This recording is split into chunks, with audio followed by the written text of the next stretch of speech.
Hi, my name is Brett Renee, and today I am excited to talk to you about the 5 ways that you can make friends and build a huge social network in a really short period of time in your 50s. Now, I'm in my 50s, and I have a lot of friends in their 50s, and I meet people online in their 50s, and a lot of them complain that it's really hard to meet people, and I think, what are they talking about? Let me explain. I have moved a lot, and I've always done these 5 things to meet people, but I noticed as I've gotten older, it's gotten a lot easier, and I started to wonder why. Like, have I just gotten better at this? But then I realized, no, it's not that I've gotten better at it. I'm still doing the same things I've always done. It's just that the demographic has changed. So why is it easier to meet people in your 50s? Well, let's look at what's going on in your 50s. You might be an empty nester. I am, so we don't have kids to raise anymore. You also might be retired, so now the job's gone as well. So you've got a lot more time to go out and meet people. The other thing is you might be divorced, and maybe you just need a major reset, and you're just going, this is gonna be the decade of me. I'm gonna do new things. I'm gonna meet new people. Before I tell you what the 5 things are, let me just preface this by saying each thing is just a platform. It's not gonna do the work for you. You're gonna need to put yourself out there. So if you're an introvert, this is a growth moment for you. It's your opportunity to be more outgoing. So when you go somewhere, make sure that you're the person who goes up to people cold, introduces yourself, asks them questions, and start chatting them up. Why is it important for you to be that person? Well, for one thing, it's really empowering, but you have to understand that there's probably a lot of other people there who also feel awkward about approaching people. So if you're the one who does that, you are instantly putting them at ease, taking the pressure off, and they're gonna love you for that. And they're probably going to relax, and if they know anybody there, they'll probably introduce you to those people.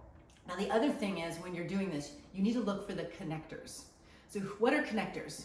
Well, they're people that connect, duh, but they're people that go everywhere. They know everyone, and they like introducing people. And you'll know you're talking to a connector when you start to introduce yourself and chat them up, and then you'll suddenly realize they're way better at this than me, and you're relaxed, and they're sort of driving the conversation. And then what's gonna happen is they're gonna go, oh, you're into golf? You should meet Jerry. Jerry's into golf. And suddenly they're gonna be introducing you to Jerry, and Jerry's gonna introduce you to other people, and you're gonna have a lot of people that you're meeting. Okay, so now that you know you're gonna go and put yourself out there, let's talk about the 5 things that you're gonna do to do that. Number 1, meetups. So you're gonna wanna go to a website called Meetups.com, and you're gonna put in your location, your city, and what's gonna come up are all these events that are happening within the next week or the next month. So what Meetups.com is great for is finding people who share your interests. Now, it's better in some cities than others. I have used it in a lot of cities in the US, I've used it in Canada, I've used it in Mexico, and I hear people are now using it in Europe, so it's becoming fairly international. But it's great because they have meetups for everything. There's meetups for, oh, we're over 50, let's get together, or let's have a potluck, or let's go on a bike ride. There's meetups for meditation, for yoga, there's meetups for language, there's meetups to learn WordPress, all kinds of things, anything you can think of. And if you don't find your interest on there, you can start a meetup. So meetups is always where I start. It's a great way to instantly connect with people and make friends around your interests. Number 2, part-time job. Now, before you groan and go, oh, I don't want to work anymore, I just retired, or whatever it is, let me explain how this works. This is not a part-time job like 32 hours a week or even 20 hours a week. I'm talking about maybe 5 to 10 hours a week. And the point of this job is not about the job so much, it's about being social and meeting people. So it's gonna be one of those jobs that's fun, but the money's gonna be crap. So forget about the money. This is not about the money. This is about getting out there in the community and meeting people. For instance, let me give you an example from the last time I did this. So when I moved to California, so I'm a painter, I could just sit in my house all day and paint, but then I wouldn't meet anybody, and I didn't know anyone when I moved here. So I thought about, okay, what could I do in the community that would be fun and I would meet a lot of people? Well, I am right in the middle of wine country, and there's a million tasting rooms here. So I thought, okay, I'm gonna get a job in a tasting room. And it turned out to be even better than I expected. So not only did I get to meet a ton of people, because there's people that are wine club members that come in and I live in the community, but there's also, tourists that come in. I mean, I just met people right and left. I also got training in wine, I got training in sales, and I can taste for free anywhere around town because that's something that goes on in the industry. Plus, this industry also is very social, which was my point for the job. They have parties all the time just for industry members, and you get free wine, free food, there's entertainment, and you meet people. So you want to look for a job like that. You want to look for a job that just has those social benefits.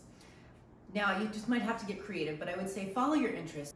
Here's another example. I have a friend who retired recently, and he always wanted to be an actor. So at first he started doing shows with the local community theater, and he met people through that. But then he got a job at the zoo dressing up as an animal and entertaining people, and he's met a ton of people doing that, and it's a lot of fun. So think about something that you like to do or you've always wanted to do, or you can build around your interests, something that's social, and go and do it. And you're gonna find you're gonna meet a lot of people, it's gonna be a lot of fun, and if it doesn't work out, you can always quit and try something else. Number 3, classes. This is a real easy way to meet people. Go take a class, either something that you've always been interested in or curious about, or something you just want to get better at, and you're going to instantly have friends with the same interest.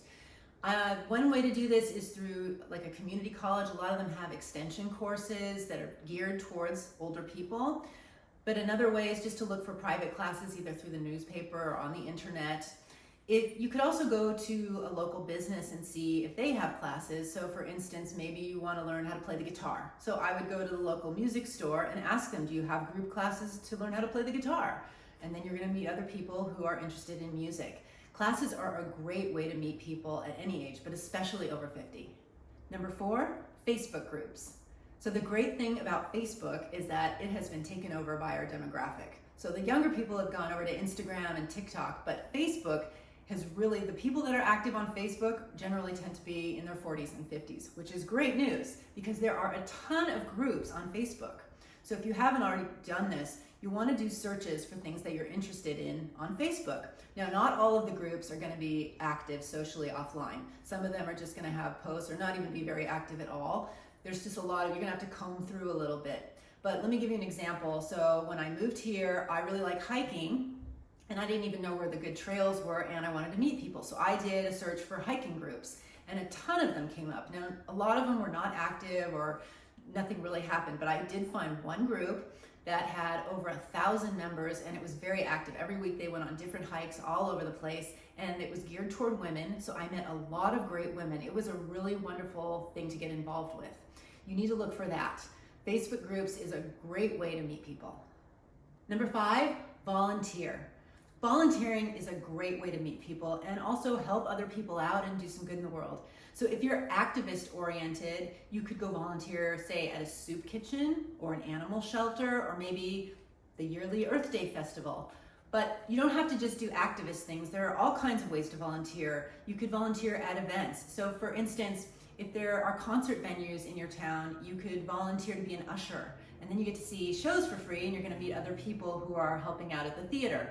You could also volunteer at a festival. So for instance, when I lived in Arizona, there was a big foodie festival every year that I used to volunteer at. And it was a lot of fun. I met tons of people, and then I got to go to the festival for free and enjoy that. And they had lots of music and great food. And it's just a great thing to get out there and meet new people. So I would definitely recommend volunteering. So now you have the 5 ways to meet people in your 50s. So get on out there and make some friends. If you enjoyed this video, please like and subscribe, and thank you for watching.